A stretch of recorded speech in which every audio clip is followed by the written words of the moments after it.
I'm Abong. I'm Sonia. And I'm Kate. And today we're dishing with you from the new rooftop patio of True Orleans.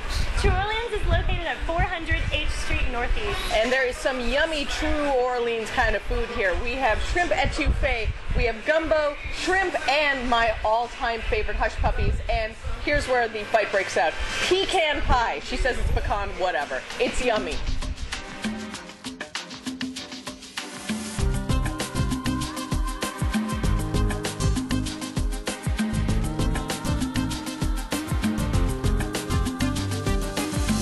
And our guest today is Amyoden. She's a filmmaker and has a new film out called From the Back of the Room. Who's standing in the back of the room, and what's your film about? I guess women are sort of perpetually standing in the back of the room. And the film is about women in underground music that don't necessarily identify as riot girls. So what's a riot girl? The punks. I do the jazz hands. Jazz hands for punk. I really want to be punk. I really want to be a punk, and I try really hard. But sometimes not succeeding. But yeah. All right. So riot girl is kind of a punk girl, and being in the back of the room is a bad thing. I just want to get this across because I'm new to this. I mean, concept. I think traditionally, like in underground music and any kind of like music subculture or any kind of music culture, really, like women tend to take a back seat to men who are usually in bands, and they're usually the people performing and like getting all the like social rewards and all that stuff. So really, I feel like all of the hot DJs right now that you hear about, or the hot musicians right now, but we're talking. Women having a resurgence because of you? No, because it's underground music we're talking about. Yeah, we're talking about underground music. And like music is traditionally a very male-dominated thing. I mean, like women can occasionally become like famous or like stars, but that's like 1 in a million. And outside of that, there's not that much. There's certainly not 50-50 participation, right? So Riot Girl happened in the early 90s, and it was like kind of around the same time that like Kim Deal and Sonic Youth were getting really popular, and like the Breeders were happening, which were like an offshoot of the Pixies, right? And so that was going on in the early 90s, and everything got really crazy and big, and then the Spice Girls happened, right? And so everyone kind of forgot about women in underground music. No, but I mean, you're not telling me the Spice Girls were underground. No, they're not. But they ruined it for in like that direction. They threw a grenade. Right? But I mean, that's like what it became, because popular culture like saw that women were doing things and was like, oh, how do we like roll on this and play on this? Then that's when the Spice Girls happened, and like Britney Spears and all that stuff, right?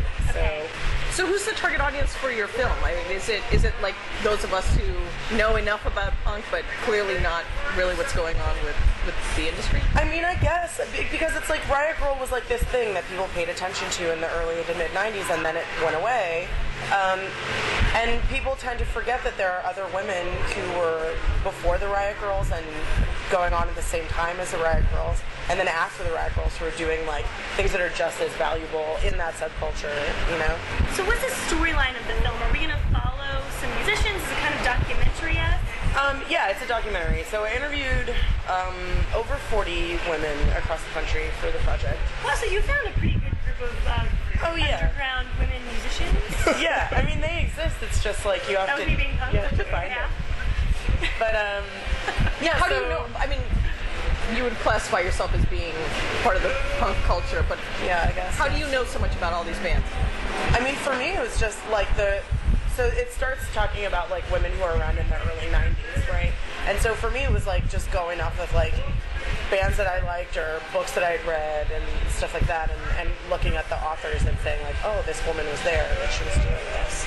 So how did you get the idea to actually continue with this project? Because, as you're seeing, as we were all witnessing, the transition from punk and more female-focused groups to some of the lollipop crap that's happening now. Right. How did you decide to say that this is actually a project that should take on? I mean, I've been involved in the underground music scene for half my life, so it just like always seemed to me to be this like definitely like a striking inequity, but I mean, I think that there's no way that I wouldn't have done this. It's a story that had to be told. Yeah, definitely. We're very much here on H Street, which is where I think that if we were going to have kind of an underground music scene, this is a place where it could be fostered, because you've got a couple of music venues across the street. This is kind of still the hipster part of town. Where I can see that you're trying to continue to promote women musicians. So are we hoping that maybe they get more music gigs? Are we trying to I think for me, it's just sort of like telling the story? and like it's important. I think for me that like younger women have like a visible document that they can say, oh, like I'm part of something larger that women are doing. You know, that like it's not just me. Like I'm not alone in my like small weird Midwestern town, or like, you know, even in DC. Like growing up, I felt very alone, like participating in the underground music scene. You know, and like to say like, if there's another girl there, you don't have to compete with her necessarily. Like you can be friends, and like you're doing the same thing, you know. So what's the timeline for finishing this movie? It's done. It's out. Oh, it's premiering at E Street on Wednesday. So tell us a little bit about the premiere and give us the date and the time and everything, and where they Sure. can continue to see it after the premiere. Right. So the premiere is August 3rd at E Street in downtown DC in Northwest. And then after that, I'm going on a 3-week tour with the film into the Midwest. I've already done some dates, like informal dates in New England. So I'm going to the Midwest, and then I'm hoping to tour down to Lady Fest in the fall and up to the other Lady Fest in Boston in February. And just getting it into festivals and getting it out there.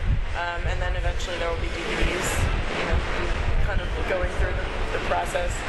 Film, like there's such a lifespan to films after the film is actually done. Well, especially in a documentary like this, where it's you know, something that there's obviously huge interest in, and so many people like me that didn't even know anything about it that are now going to want to know even more about it. So, right. Thank you for being a historian and also documenting this really Amy's interesting. gonna help me also bring out more of my punk side. Yeah, we're Yeah, gonna go. that's right. We're gonna go shopping. We're all gonna bring out our Good luck, Amy. Yeah, it'll be. not our pink, our punk, since we all picked our pink today. Thank you so much, Amy. It's been a pleasure chatting with you, and as always, thank you for joining us